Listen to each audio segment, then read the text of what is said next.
梨子是秋季的應季水果，自古就有一梨論三秋的說法。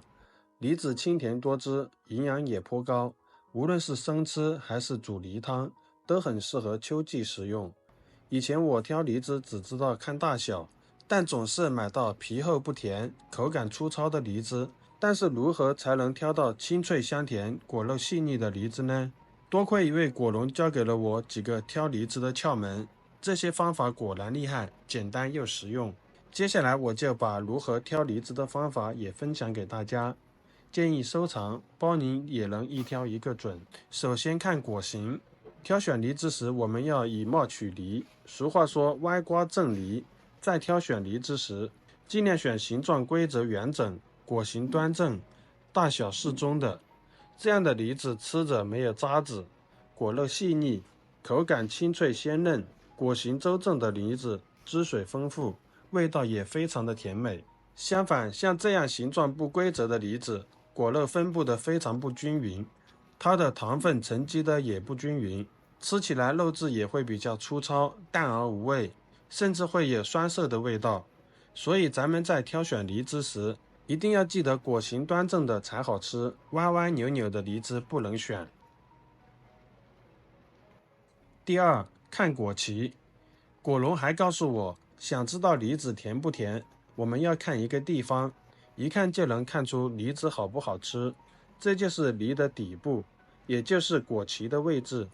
果萁較深，向周圍擴展的範圍比較大，底部非常圓潤飽滿的梨子生長得更加充分，吸收了更多的陽光和養分，吃起來果肉更加酥脆無渣，果香濃郁，汁水豐盈。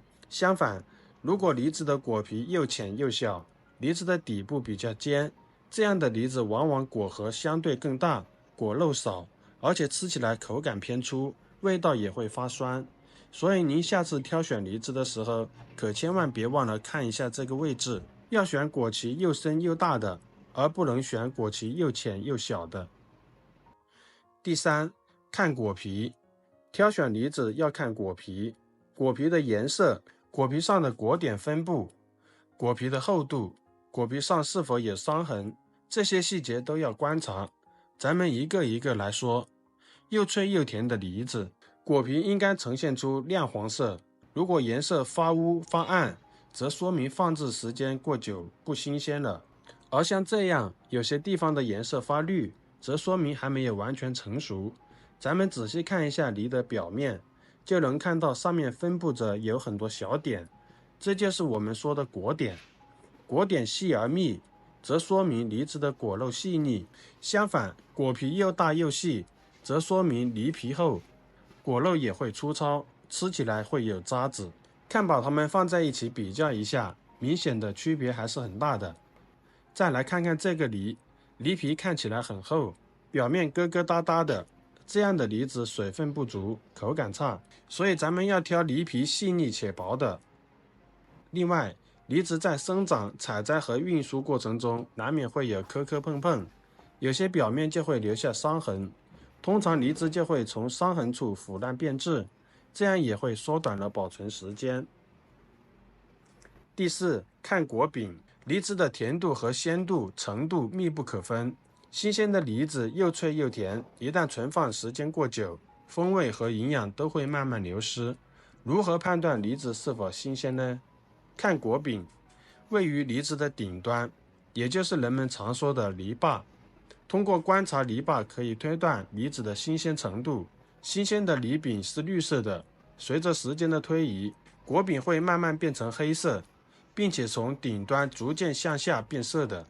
所以我們在觀察梨柄時，如果果柄的黑色部分已經達到梨的果肉了，那說明已經不新鮮了，甚至會出現黑心的情況。這樣的梨不僅吃起來沒有口感而言，營養也損失殆盡了。而果柄為綠色的梨子，則說明採摘下來的時間很短，非常的新鮮。這樣的梨汁水更充足，甜度也會更高一些。另外，果柄越結實粗壯的梨子，口感也會越好。方法5，想挑到水分足、甜度大的梨子，咱們還可以掂一掂，把梨子放在手心裡掂幾下。如果感覺沉甸甸的，說明梨子水分足；如果感覺沒什麼分量，則說明梨子不新鮮了，水分已經揮發了。還有一種可能就是梨子還沒有成熟就被採摘下來了，這樣的梨子不能買。第六，想知道梨子甜不甜，還可以聞一聞。熟透了的梨子聞上去會有濃濃的果香味，如果聞不到任何果香味，那說明梨子還不成熟。如果聞到了酒味或者是酸味，那說明梨子熟過了，已經開始變質了。另外，除了像烟台梨這種特殊品種以外，大部分梨子的口感都是比較緊實硬朗的。咱們在挑選梨子時，可以輕輕的捏一捏，感受一下梨子的緊實度。如果果肉比較緊實，說明梨子的水分含量是比較新鮮的。如果捏上去感覺軟軟的，則說明梨子熟過了，甚至可能售賣時間很長了。這樣的梨子不僅不好吃，如果已經變質、滋生細菌的話，食用後對身體是沒有好處的。好了，以上就是和大家分享的如何挑選梨子的方法，您學會了嗎？再来給大家總結一下。看果形要買果形端正的，看果皮要選顏色全部是亮黃的，果點細小密集的，果皮薄且細膩，並且沒有傷痕的。看果柄要選果柄新鮮的。看果臍要挑果臍寬大的，要買聞着有果香，掂着有分量，捏着比較扎實的。掌握了這幾個挑選梨子的竅門，你也能挑到清甜可口的梨子了。如果您覺得我分享的視頻實用，別忘了用發財的小手給我點個讚，加個關注，再分享給家人朋友。咱們下期再見，拜拜。